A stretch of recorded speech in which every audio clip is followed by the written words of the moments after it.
نحمده ونصلي على رسوله الكريم اما بعد فاعوذ باللہ من الشیطان الرجیم بسم اللہ الرحمن الرحیم۔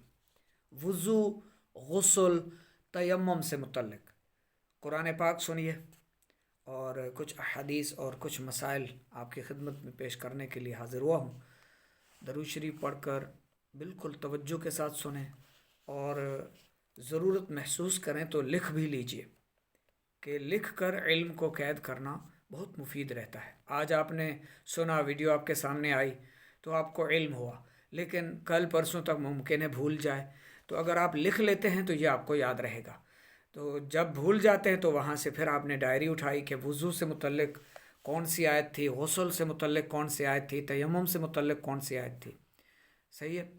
تو سورۃ المائدہ ہے 6 سپارے کی، اور آیت نمبر 6 شروع کر رہے ہیں۔ یا ایھا الذین آمنو، اے ایمان والو، اذا جب، قمتم الی الصلاۃ، نماز کو کھڑے ہونا چاہو، فاغسلوا تو دھو لو، وجوہکم اپنے چہرے، وایدیکم اور اپنے ہاتھ، الی المرافق کہنیوں تک، وَامْسَحُوا بِرُؤُوسِكُمْ اور سروں کا مسح کرو، اپنے سروں کا مسح کرو، وَأَرْجُلَكُمْ اور پاؤں، اپنے پاؤں دھو لو، إِلَى الْكَعْبَيْنِ ٹخنوں تک۔ اچھا، کتنی خوبصورت ترتیب ہے نا قرآن پاک میں، ہے نا؟ جب فَغْسِلُوا کا حکم دیا یعنی دھونے کا، تو فرمایا پہلے چہرہ دھو لو، وجوہکم اپنے چہرے، وَأَيْدِيَكُمْ پھر اپنے دونوں بازو یعنی ہاتھ کوہنیوں سمیت دھو لو۔ صحیح ہے؟ پھر کیا فرمایا کہ پھر سر کا مسح کرو، اور آخر میں کیا فرمایا؟ وَأَرْجُلَكُمْ إِلَى الْكَعْبَيْنِ اور اپنے پاؤں دھو لو ٹخنوں تک یعنی ٹخنوں سمیت۔ اور حدیثوں میں یہ بھی ہے کہ ٹخنوں سے جتنا زیادہ اوپر دھوئیں گے اور کوہنیوں سے زیادہ اوپر بازو دھوئیں گے، جہاں تک یعنی وضو کا پانی بہے گا، پہنچے گا، بروز قیامت تمہارے یہ اعضائے وضو چمکتے ہوں گے، انشاءاللہ چمک دمک رہے ہوں گے اللہ کی رحمت سے، وضو کی برکت سے۔ وَإِن كُنتُمْ جُنُبًا اور اگر تمہیں نہانے کی حاجت ہو، یعنی غسل تم پر فرض ہو۔ غسل فرض کن چیزوں کی وجہ سے ہوتا ہے، پھر غسل میں احتیاطیں کیا ہیں، اسی ویڈیو میں ہم ڈسکس کریں گے، آخر تک ویڈیو دیکھیے گا۔ تیمم سے متعلق بھی انشاءاللہ آپ کے گوش گزار کریں گے، انتہائی توجہ کے ساتھ سماعت فرمائیں۔ صحیح ہے؟ اب یہ آیت ایک آپ کو پیش کرنی تھی، یعنی آیتیں آپ کو پیش کرنی ہیں، اس کے بعد انشاءاللہ وضو، غسل، تیمم سے متعلق انشاءاللہ تفصیلی جو ہے وہ چند منٹوں میں کوشش کروں گا کہ آپ کو اس کا سنت طریقہ وضو، غسل، تیمم کا یہ بھی عرض کر دیا جائے۔ فی الحال قرآن پاک کی آیتوں کو سن لیتے ہیں۔ آگے فرمایا، اور اگر تمہیں نہانے کی حاجت ہو تو خوب ستھرے ہو لو، یعنی غسل کر لو، پاکی حاصل کر لو۔ اور اگر تم بیمار ہو یا سفر میں ہو یا تم میں کوئی قضائے حاجت سے آیا یا تم نے عورتوں سے صحبت کی اور ان صورتوں میں پانی نہ پایا، تو پاک مٹی سے تم اپنے منہ اور ہاتھوں کا اس سے مسح کرو، یعنی تیمم کر لو۔ صحیح ہے؟ اچھا، یہاں پر قضائے حاجت سے، یعنی قضائے حاجت کے لیے بھی اگر کوئی پانی میسر نہیں ہے تو اس کے لیے بھی مٹی استعمال کرنے کی اجازت ہے استنجا کے لیے۔ اور مریض ہیں، پانی میں ہاتھ نہیں ڈالنا، تو بھی جیسے وہ ٹیشو وغیرہ یا مٹی کا ڈھیلا وغیرہ کوئی استعمال کرنا چاہے استنجا کے لیے تو اس میں اجازت دی گئی ہے۔ صحیح ہے؟ سمجھ میں آ رہا ہے؟ اور عورتوں سے صحبت کی صورت میں بھی اگر پانی نہیں پایا، استنجا، صحبت یعنی غسل فرض ہو گیا، یا پھر آپ کو نماز پڑھنی ہے، کہیں آپ کسی ویرانے میں ہیں، پانی میسر نہیں ہے، دور دور تک تقریباً آپ کے چاروں طرف 1-1 کلومیٹر تک پانی کا کوئی اتا پتہ نہیں ہے، تو اس صورت میں حکم ہے تیمم کر لو۔ اس کا طریقہ انشاءاللہ ابھی آپ کے گوش گزار کرتے ہیں اسی ویڈیو میں، انشاءاللہ آخر تک ہمارے ساتھ رہیں۔ اللہ نہیں چاہتا کہ تم پر کچھ تنگی رکھے، ہاں یہ چاہتا ہے کہ تمہیں خوب ستھرا کر دے اور اپنی نعمت تم پر پوری کر دے کہ کہیں تم احسان مانو اور یاد کرو اللہ کا احسان اپنے اوپر، شکر ادا کرو، شکر گزار بن کر رہو۔ اس لیے اللہ تم پر آسانیاں پیدا فرماتا ہے، اللہ یہ نہیں چاہتا کہ تم پر کوئی تنگی ہو۔ تو لہٰذا اگر آپ بیمار ہیں، مرض ہے، کسی مستند ڈاکٹر، مسلمان ڈاکٹر نے آپ کو منع کیا ہے پانی میں آپ نے ہاتھ نہیں مارنا، پانی آپ کے وجود کو نہ لگے، پانی سے آپ نے پرہیز کرنا ہے، بیماری کی صورت ہے یا سفر میں ہیں آپ کہیں پر بھی، تو استنجا کے لیے، غسل کے لیے، وضو کے لیے آپ کو تیمم کی اجازت ہے۔ اسی طرح سورۃ البقرہ میں آیت نمبر 222 ہے، وَيَسْأَلُونَكَ عَنِ الْمَحِيضِ، اور تم سے پوچھتے ہیں حیض کا حکم، تم فرماؤ وہ ناپاکی ہے، تو عورتوں سے الگ رہو حیض کے دنوں اور ان سے نزدیکی نہ کرو جب تک پاک نہ ہو لیں، پھر جب پاک ہو جائیں تو ان کے پاس جاؤ جہاں سے تمہیں اللہ نے حکم دیا، بے شک اللہ پسند رکھتا ہے بہت توبہ کرنے والوں کو اور پسند رکھتا ہے ستھروں کو، اور پسند رکھتا ہے ستھروں کو۔ تمہاری عورتیں تمہارے لیے کھیتیاں ہیں، تو آؤ اپنی کھیتی میں جس طرح چاہو اور اپنے بھلے کا کام پہلے کرو اور اللہ سے ڈرتے رہو اور جان رکھو کہ تمہیں اس سے ملنا ہے، انکم ملاقوہ، اور جان رکھو کہ تمہیں اس سے ملنا ہے۔ اسی طرح سورۃ النساء میں 5ویں سپارے میں سورۃ النساء کی آیت نمبر 43 ہے، یعنی 43 ہے، 43، یا ایھا الذین آمنوا لا تقربوا الصلاة وانتم سکارى حتى تعلموا ما تقولون ولا جنبا الا عابری سبیل حتى تغتسلوا، اے ایمان والو، نشہ کی حالت میں نماز کے پاس نہ جاؤ جب تک اتنا ہوش نہ ہو کہ جو کہو اسے سمجھو، اور نہ ناپاکی کی حالت میں بے نہائے مگر مسافری میں، اور اگر تم بیمار ہو یا سفر میں، یا تم میں سے کوئی قضائے حاجت سے آیا، یا تم نے عورتوں کو چھوا اور پانی نہ پایا، تو پاک مٹی سے تیمم کرو، تو اپنے منہ اور ہاتھوں کا مسح کرو، بے شک اللہ معاف فرمانے والا ہے، بخشنے والا ہے۔ اسی طرح 11ویں سپارے میں سورہ توبہ میں اللہ تبارک و تعالی آیت نمبر 108 میں فرماتا ہے، واللہ یحب المطہرین، اور ستھرے اللہ کو پیارے ہیں۔ اللہ محبت فرماتا ہے، یحب، حب کرتا ہے، محبت فرماتا ہے اللہ رب العزت کس سے؟ جو ستھرے رہتے ہیں، جو ناپاک نہیں رہتے، بغیر استنجا کیے نہیں رہتے، بغیر غسلے نہیں رہتے، جن پر یعنی غسل فرض ہوتا ہے تو فوراً نہا لیتے ہیں، غسل کر لیتے ہیں، بے غسلے جو ہوتے ہیں انہیں اللہ پسند نہیں فرماتا۔ تو طہارت کرنے والوں یعنی پاکیزہ صاف ستھرا رہنے والے اللہ کو محبوب ہیں، اللہ کو پیارے ہیں، اللہ انہیں اپنا دوست رکھتا ہے، وہ اللہ کو پیارے ہیں، اللہ کو محبوب ہیں، جو نجاست کو وجود پر نہیں لگنے دیتے، چھڑا دیتے ہیں، صاف کرتے ہیں اور پھر نہا لیتے ہیں، یعنی صاف ستھرے رہتے ہیں۔ بخاری و مسلم شریف کی حدیث، قیامت کے دن میری امت اس حالت میں بلائی جائے گی کہ ان کے منہ اور ہاتھ آثار وضو سے چمکتے ہوں گے، جس سے ہو سکے چمک زیادہ کرے۔ اس کی ترتیب کتنا آسان ہے، یعنی پہلے ہم نے چہرہ دھونا ہے، ٹھیک ہے، پھر کوہنیوں سمیت دونوں ہاتھ، تو یہ قرآن پاک سے ہمیں یہ ترتیب ملی ہے، ٹھیک ہے، قرآن شریف میں ہی ایسے ہی ذکر ہے، اور اسی طرح ہم نے اسی ترتیب کے ساتھ وضو کرنا ہے، صحیح ہے۔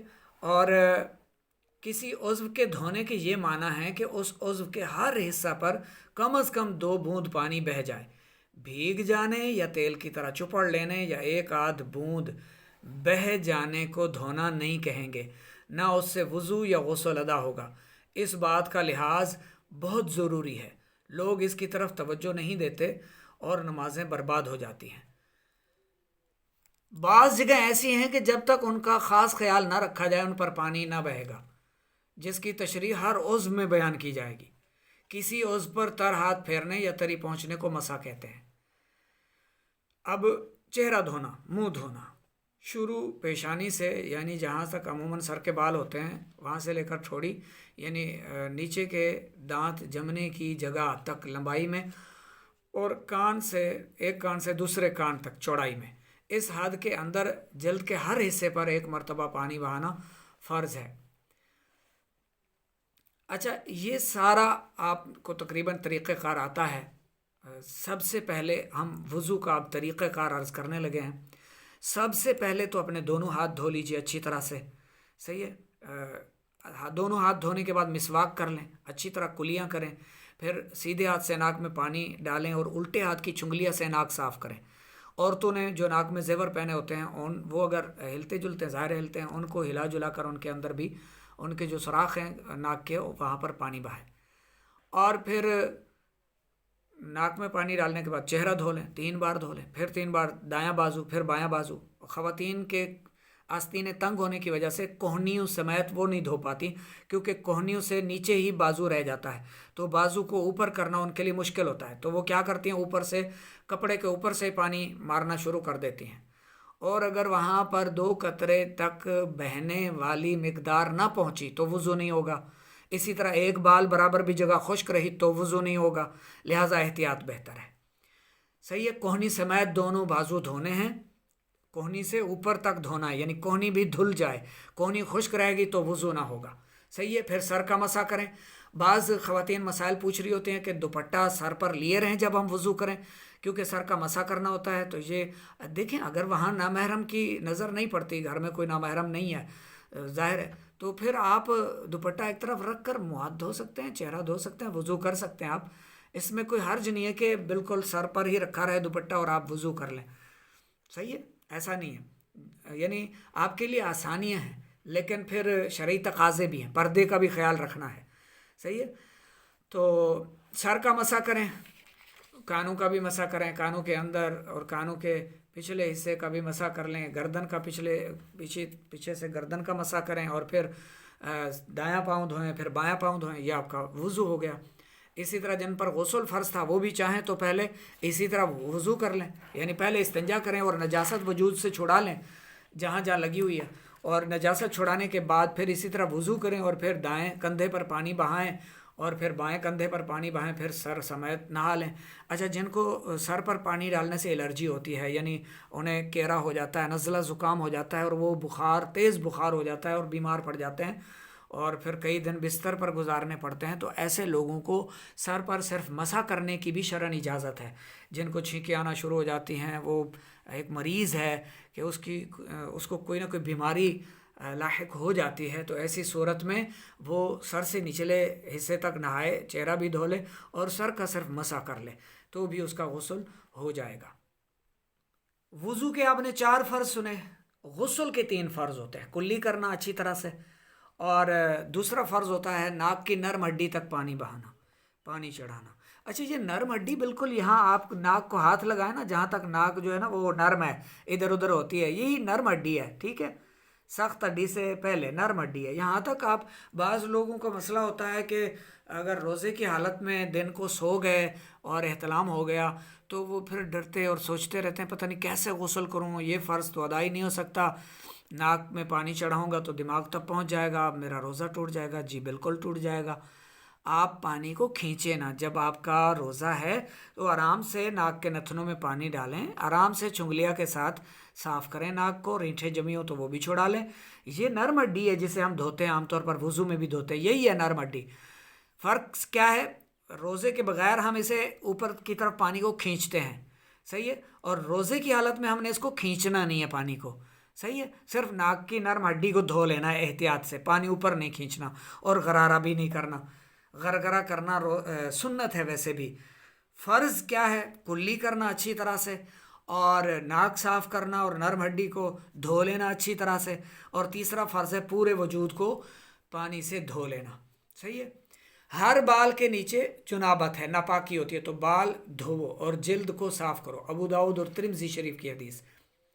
اسی طرح بخاری و مسلم کی حدیث میں غسل سے متعلق مزید یہ ملاحظہ فرمائیں، اور یہ روایت، اور یہ ابو داؤد کی یہ روایت، ترمذی شریف کی یہ روایت، ٹھیک ہے، حیض والی اور جن پر غسل فرض ہے وہ قرآن نہ پڑھیں، صحیح ہے۔ اسی طرح یہ ساری چیزیں ملاحظہ فرما لیں۔ اچھا، بعض لوگ سوال کر رہے ہوتے ہیں جی میں نے غسل کیا تھا، اس کے بعد میں نے نماز پڑھنی ہے یا قرآن کی تلاوت کرنی ہے، تو کیا میں الگ سے پھر سے وضو بناؤں؟ تو یہ ترمذی شریف کی حدیث آپ کے سامنے موجود ہے کہ سرکار صلی اللہ علیہ وآلہ وسلم غسل کے بعد وضو نہ فرماتے، بلکہ جب آپ نے غسل کر لیا ہے تو آپ کا وضو بھی ہو گیا ہے، آپ نماز بھی پڑھ سکتے ہیں اور قرآن پاک کی بھی تلاوت کر سکتے ہیں۔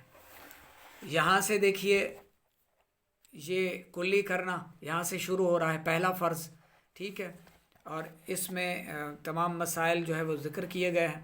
ناک میں پانی ڈالنا یہ دوسرا فرض ہے۔ نتھنوں کا جہاں تک نرم حصہ ہے، یعنی سخت ہڈی کے شروع تک اس کا دھونا کہ پانی کو سونگھ کر اوپر چڑھائے فرض ہے۔ بال برابر بھی جگہ نہ رہ جائے، اگر دھلنے سے رہ جائے گی تو غسل نہ ہوگا۔ اچھا، یہ سونگھ کر پانی اوپر چڑھانا روزے کی حالت میں جائز نہیں ہوگا۔ جب روزے کی حالت میں ہوں گے آپ تو پھر نتھنے دھونے آپ نے، ٹھیک ہے، یہی نتھنے ہیں، یہ نتھنے کے درمیان جو موجود ہوتی ہے نرم جگہ، یہ نرم ہڈی ہے، نرم حصہ ہے، بس اسی کو دھونا فرض ہے۔ روزہ نہ ہو تو سونگھ کر پانی اوپر چڑھائیں، روزہ ہے تو آرام سے دھو لیں۔ پھر رینٹ وغیرہ اگر اندر جمی ہوئی ہے ناک کے اندر، اس کا چھڑانا بھی فرض ہے۔ اگر وہ خشک اندر چپٹی رہی تو غسل آپ نے کر لیا تو اب آپ کا غسل نہیں ہوا، اس کا چھڑانا ضروری تھا۔ اور تیسرا فرض ہے ظاہری بدن پر، یعنی پورے جسم پر پانی بہانا۔ غسل میں دو قسم کی بے احتیاطیاں پائی جاتی ہیں جن میں غسل نہیں ہوتا اور نہ نمازیں، ٹھیک ہے۔ غسل صحیح کریں، اپنی نمازیں برباد نہ کریں، نمازیں برباد ہو جاتی ہیں، غسل نہیں ہوتا، دو قسم کی بے احتیاطیوں کی وجہ سے۔ اول، پانی کو بعض جگہ تیل کی طرح چپڑ لیتے ہیں۔ کیا کام کرتے ہیں؟ تھوڑا سا پانی ہوتا ہے، بس وہ سر پر تھوڑا سا چند قطرے سر پر ڈالا، ایک دو چلو، اور پھر دو چار چلو سے پورے جسم پر چپڑ لیا اور بس سمجھے جی اب غسل ہو گیا۔ یہ غلط طریقہ کار ہے، ٹھیک ہے۔ اچھے خاصے پڑھے لکھے لوگ بھی بعض جگہوں پر تھوڑا سا پانی ہے جی پورے جسم کو بھگو دیا، پورا جسم گیلا ہو گیا تو سمجھتے ہیں غسل ہو گیا، ایسا نہیں ہے۔ کم از کم شرعی حکم ہے کم از کم 2 قطرے بہہ جائیں جسم کے ہر حصے سے، ہر جگہ سے، تو اس کو اچھا پھر اگر توجہ نہیں دیں گے، احتیاط نہیں کریں گے تو پھر بعض جگہیں خشک رہ جائیں گی اور غسل نہیں ہوگا۔ سر کے بال گندھے نہ ہوں تو ہر بال پر جڑ سے نوک تک پانی بہانا ضروری ہے۔ گندھے ہوئے ہوں تو عورت پر صرف جڑ تر کر لینا ضروری ہے، کھولنا ضروری نہیں ہے۔ اگر بال گندھے ہوئے ہیں تو کھولنا ضروری نہیں، صرف ان کی جو جڑیں ہیں وہ تر کر لی جائیں۔ ہاں، اگر چوٹی اتنی سخت گندھی ہوئی ہو کہ بغیر کھولے بالوں کی جڑیں تر نہ ہوں گی تو کھولنا ضروری ہے۔ کانوں میں بالی وغیرہ زیوروں کے سوراخ کا وہی حکم ہے جو ناک میں نتھنے کا، نتھ کے سوراخ کا حکم وضو میں بیان ہوا۔ کان کا ہر پرزہ اور اس کے سوراخ کا منہ، کانوں کے پیچھے بال ہٹا کر پانی بہائیں۔ ٹھوڑی یہ جو داڑھی ہے، ٹھوڑی اور گلے کا جوڑ کہ بے منہ اٹھائے نہ دھلے گا، اوپر چہرہ کر کے نیچے ٹھوڑی کے نیچے دھوئیں گردن کو۔ اور بغلیں جو ہیں یہ بغیر ہاتھ اٹھائے نہ دھلیں گی، تو بازو اوپر کر کے بغلیں دھوئیں، بازو کا ہر پہلو اور پیٹھ کا ہر ذرہ دھوئیں، کمر کا ہر حصہ دھل جائے، پیٹھ کوئی جگہ خشک نہ رہے، صحیح ہے۔ پیٹ کی بلٹیں بعض لوگوں کو موٹاپے کی وجہ سے ہو جاتی ہیں، اور بعض لوگوں کی ناف اندر سے خشک ہو جاتی ہے، اندر کی طرف گہری ہوتی ہے ناف، تو ناف میں انگلی ڈال کر پانی اندر لے جائیں اور بلٹیں اٹھا کر ان کے نیچے پانی بہائیں۔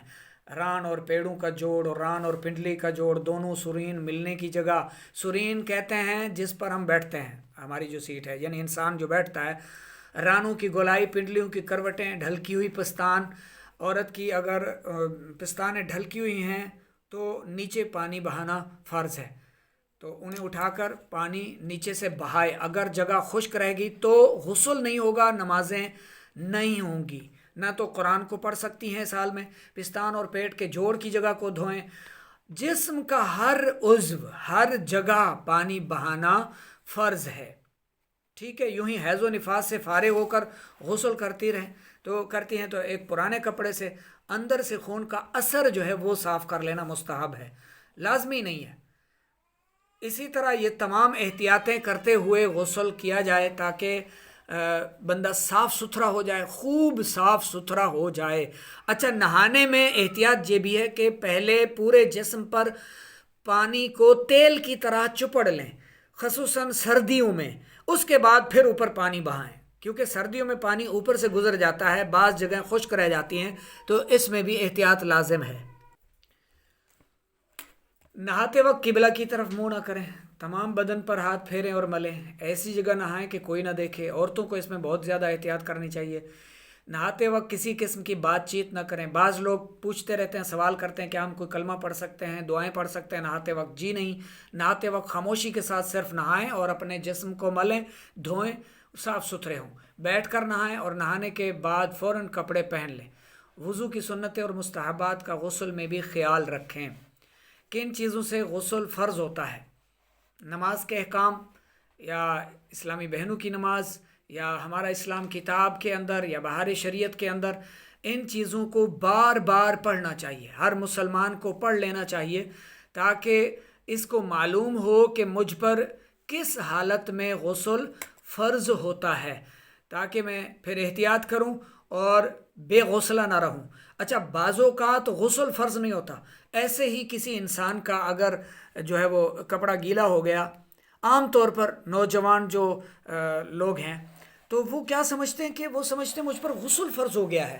اب وہ بیچارے نمازیں نہیں پڑھ رہے ہوتے، حالانکہ انہیں منی کا، مدی مزی کا، ان چیزوں کا پتہ نہیں ہوتا، صحیح ہے؟ تو اس چیز کے بارے میں خاص طور پر یہ ذہن نشین رکھ لیں، یہ باتیں جو ہے اپنے ذہن میں رکھ لیں، ان کتابوں کا مطالعہ کریں اور سمجھ لیں، اور پھر اگر آپ کے جو ہے وہ سمجھتے ہیں کہ آپ پر غسل فرض ہے تو آپ وہ فرض ادا کریں، اور اگر بغیر کسی شہوت کے، بغیر کسی خیالات کے، یا خیالات تو آئے لیکن یہ جو یعنی غسل فرض ہونا ہے، یہ غسل کن صورتوں میں فرض ہوگا، اس کا اگر آپ نے مطالعہ کیا ہوگا تو انشاءاللہ امید ہے آپ کی نمازیں قضا نہیں ہوں گی، آپ جو ہے وہ وقت پر نمازیں پڑھنے والے بنیں گے، ٹھیک ہے؟ تو مزی جو ہے اس کے آنے سے، یعنی ایسے ہی کپڑا گیلا ہونے سے غسل فرض نہیں ہوتا، صحیح ہے؟ بعض لوگ ایسے ہی اپنی نمازیں ضائع کر بیٹھتے ہیں اور پھر بعد میں پچھتاتے ہیں جب انہیں مسئلہ معلوم ہوتا ہے۔ پہلے انہیں مسئلہ معلوم نہیں ہوا ہوتا، بعض اوقات ویڈیو دیکھ رہے ہوتے ہیں، بعض اوقات مسافر پردیسی حضرات اپنے گھر والوں سے بات چیت کر رہے ہوتے ہیں، ظاہر ہے میاں بیوی کے آپس میں پیار اور محبت کی گفتگو میں ایسا ہو سکتا ہے، یا دیگر جو لوگ ہیں کسی قسم کی کوئی ویڈیو دیکھ رہے تھے یا کسی طرح کی کوئی بات چیت ہو رہی تھی، اور ایسے ہی مزی یا مدی کے ساتھ ان کے کپڑے جو ہے وہ خراب ہوئے، تو اب اس صورت میں وہ استنجا کریں گے اور کپڑا بھی دھو لیں گے اور وضو کر لیں گے، بس یہ چیزیں صرف وضو توڑ دیتی ہیں، ٹھیک ہے؟ باقی جو منی ہے اس کے اخراج سے غسل فرض ہوگا، چاہے وہ کسی صورت میں بھی ہو، صحیح ہے؟ تو منی کو سمجھنا چاہیے کہ وہ کیا ہے، تو وہ کس حالت میں آتی ہے، وہ کس حال میں آتی ہے، اور جب اس کا اخراج ہوگا تو پھر کیا جو ہے بندے کی کیفیت کیا ہوگی اور اس کی کیفیت کیا ہے، تو اس کے بعد پھر وہ یہ سمجھ لے کہ مجھ پر غسل فرض ہو گیا ہے، میں نے اب غسل لازم کر لینا ہے۔ اسی طرح جس پر غسل فرض ہو جائے فوراً غسل کرنا چاہیے، اس کو تاخیر نہیں کرنی چاہیے، لیکن اگر وہ اس پر رات کو غسل فرض ہوا یا صحبت اختیار کی زوجہ کے ساتھ، تو پھر وضو ضرور کر لے، استنجا اور وضو کر لے، اور پھر جب بیدار ہو نماز کے لیے تو پھر غسل کرے اور نماز ادا کرے، صحیح ہے؟ اور جنبی شخص اگر کھانا چاہتا ہے یا عورت سے پھر سے صحبت کرنا چاہتا ہے تو بھی وضو کر لے، ٹھیک ہے؟ ہاتھ منہ دھو لے، کلی وغیرہ کر لے، اور اگر ایسے ہی کھا پی لیا تو گناہ نہیں ہے، مگر یہ مکروہ ہے، اور اس کی وجہ سے بہت ساری نحوست بھی آ سکتی ہے، اور وضو کیے بغیر دوسرا تیسرا چوتھا جمع کر لیا تو اس میں بھی کوئی حرج نہیں ہے، کوئی گناہ نہیں ملتا اس سے، صرف اس میں پھر وہ نجاست ہے تو آپس میں ایک دوسرے کی باہمی جو محبت ہے وہ تھوڑا کم ہو سکتی ہے، کراہیت آ سکتی ہے دونوں میں سے کسی ایک کو۔ تو یہ سارے مسائل اچھی طرح سے آپ ذہن نشین کر لیں، بہار شریعت سے، ہمارا اسلام کتاب سے، اور جو ہے اسلامی بہنوں کی نماز حنفی سے یا نماز کے احکام سے، آپ یہ سارے مسائل آپ نے نوٹ کرنے ہیں، آپ نے یہ مسائل یاد کرنے ہیں وضو، غسل اور تیمم سے متعلق۔ آخر میں بات کریں گے تیمم کی۔ اگر تو کوئی مریض ہے، کوئی بیمار ہے، ٹھیک ہے، غسل کرے گا تو بیماری آ جائے گی، کوئی اور بڑی مصیبت آ سکتی ہے، تو کسی بھی وجہ سے کوئی بڑی وجہ ہو، کوئی ضروری ہو، ٹھیک ہے، یعنی اللہ پر تنگی نہیں چاہتا، آسانیاں چاہتا ہے۔ تو جیسے آپ کو لگ رہا ہے کہ وضو کرنے سے یا غسل کرنے سے آپ بیمار پڑ جائیں گے، ڈاکٹر نے آپ کو کہا ہے، کوئی الرجی کا مسئلہ ہے، کوئی ایسا ویسا مسئلہ ہے جس کی وجہ سے آپ غسل نہیں کر پا رہے، ٹھیک ہے، تو تیمم کرنے کی آپ کو اجازت ہے، تیمم کر لیں، صحیح ہے۔ اس کے لیے پہلے وضو استنجا لازم ہے، پانی میسر ہے تو پھر وضو استنجے سے بھی ڈاکٹر نے منع کیا ہوا ہے، تو پھر وہ بھی آپ ٹیشو وغیرہ یا مٹی کے ڈھیلے سے وہ بھی آپ کر سکتے ہیں، استنجا وضو بھی کر سکتے ہیں، صحیح ہے، استنجا کر لیں گے۔ باقی تیمم جو ہے اس کے لیے وضو بھی ہو گیا، غسل بھی ہو گیا، صحیح ہے۔ تیمم کے اندر ہی غسل بھی ہے، وضو بھی ہے، سارا کچھ ہے۔ تو اس کا پہلا فرض ہے نیت، دوسرا ہے سارے منہ پر ہاتھ پھیرنا، تیسرا ہے دونوں ہاتھ کوہنیوں سمیت مسح کرنا، دونوں ہاتھوں پر جو دونوں بازو ہیں کوہنیوں سمیت ان پر ہاتھ پھیر لینا۔ یہ ایک تو بیمار کے لیے تیمم ہوتا ہے، دوسرا کوئی شخص سفر پر ہے اور دور دراز تک اسے پانی میسر ہی نہیں ہے، کہیں دور دور تک، یعنی 1-1 کلومیٹر چاروں طرف اس کو پانی نہیں ملے گا، تو اس صورت میں وہ تیمم کر سکتا ہے، اور یہ تیمم کے مسائل بھی آپ نے یاد کرنے ہیں۔ پھر اگر آپ نے ہاتھوں میں انگوٹھی چھلے وغیرہ پہنے ہوئے ہیں تو تیمم کرتے ہوئے آپ نے ان کو بھی پھیرنا ہے، اور ان کے نیچے بھی آپ کا ہاتھ پھر جائے، مسا وہاں بھی ہو جائے، ٹھیک ہے، احتیاط کرنی ہے۔ اسی طرح خواتین اگر کنگن یا چوڑیاں پہنے ہوئے ہیں، زیور وغیرہ بازو میں جو پہنے ہوئے ہیں، تو ان کا بھی خیال رکھیں کہ انہیں ہٹا کر وہاں ہاتھ پھیرا جائے، ٹھیک ہے۔ تو اس طرح یعنی جیسے وضو سے متعلق احتیاطیں ہیں، تیمم سے متعلق اس سے زیادہ بڑھ کر احتیاط ہے، صحیح ہے۔ یہ طریقہ کار دیکھیں، ایک ہی مرتبہ زمین پر ہاتھ مار کر منہ اور ہاتھ پر پھیر لیا، 1 یا 2 انگلیوں سے مسح کر لیا، اگرچہ تمام اس پر ان کو پھیر لیا ہو تو تیمم نہ ہوا، یعنی دونوں ہاتھ استعمال کر رہے ہیں، یہ نہیں کہ ایک انگلی سے آپ مسح کر رہے ہیں، 2 انگلیوں سے مسح کر رہے ہیں، ایسا نہیں ہے۔ اپنے دونوں ہاتھ آپ مٹی پر ماریں گے یا زمین کی جنس سے جو چیز بھی ہو جسے آگ نہ جلا سکے، صحیح ہے، وہ نہ پگھلتی ہو آگ سے نہ نرم ہوتی ہو، وہ جنس زمین سے ہے، جیسے ریتا ہے، چونا ہے، ہڑتال ہے، گیرو ہے وغیرہ، صحیح ہے۔ اور گیہوں، غلہ وغیرہ، لکڑی، شیشے وغیرہ پر، ان چیزوں پر اتنا غبار ہو کہ ہاتھ میں لگ جاتا ہے تو اس غبار سے بھی تیمم جائز ہے، یعنی اصل تو مٹی چاہیے، اور اگر غبار ہاتھوں کو نہ لگتا ہو، اس سے ہاتھ اٹ نہ جائیں، یعنی پورا کا پورا اس پر ہاتھ پر نہ آ سکے، تو پھر تیمم نہیں ہوگا۔ گچ کی دیوار پر بھی تیمم جائز ہے۔ تو یہ تیمم کے مسائل ہیں، وضو، غسل اور تیمم سے متعلق آپ نے تیاری کرنی ہے، اسباق تیار کرنے ہیں، یاد کرنا ہے۔ جو بات ان میں آپ کو سمجھ نہ آ رہی ہو، آپ وہ واٹس ایپ پر کمنٹ کر سکتے ہیں، پوچھ سکتے ہیں پرسنل میں آ کر۔ جو ہمارا فرض علوم کورس چل رہا ہے اس کے سلسلے میں آج آپ سے قرآن و حدیث کی روشنی میں وضو، غسل اور تیمم سے متعلق کچھ نہ کچھ آپ کے گوش گزار کیا۔ اللہ رب العزت ہم سب کے علم میں اضافہ فرمائے۔ ویڈیو کو لائک بھی کیا کریں، دوسرے مسلمانوں کے ساتھ شیئر بھی کیا کریں، اور جو بھی آپ کو کوئی پرابلم ہو، کوئی مسئلہ ہو، علماء سے پوچھ لیا کریں۔ بعض ایسے مسائل ہوتے ہیں علماء بھی وہ شرم و حیا کی وجہ سے آن ایئر ان مسئلوں پر ڈسکس نہیں کرتے۔ شاید آپ نے بھی محسوس کیا ہو کہ میں بھی کچھ کہیں جگہ سے بس وہ آگے پیچھے سے ہی کچھ نہ کچھ معروضات پیش کر کے آگے بڑھ گیا۔ تو اس طرح آپ کو جو ہے وہ اگر کوئی مسئلے مسائل ہیں تو آپ کو پوچھنا چاہیے، سوال کرنا چاہیے، اپنے علماء سے جاننا چاہیے، تاکہ آپ صاف ستھرے رہیں، اور صاف ستھروں کو اللہ دوست رکھتا ہے، محبوب رکھتا ہے، وہ اللہ کے پیارے ہیں، اللہ کے پسندیدہ ہیں جو صاف ستھرے رہتے ہیں۔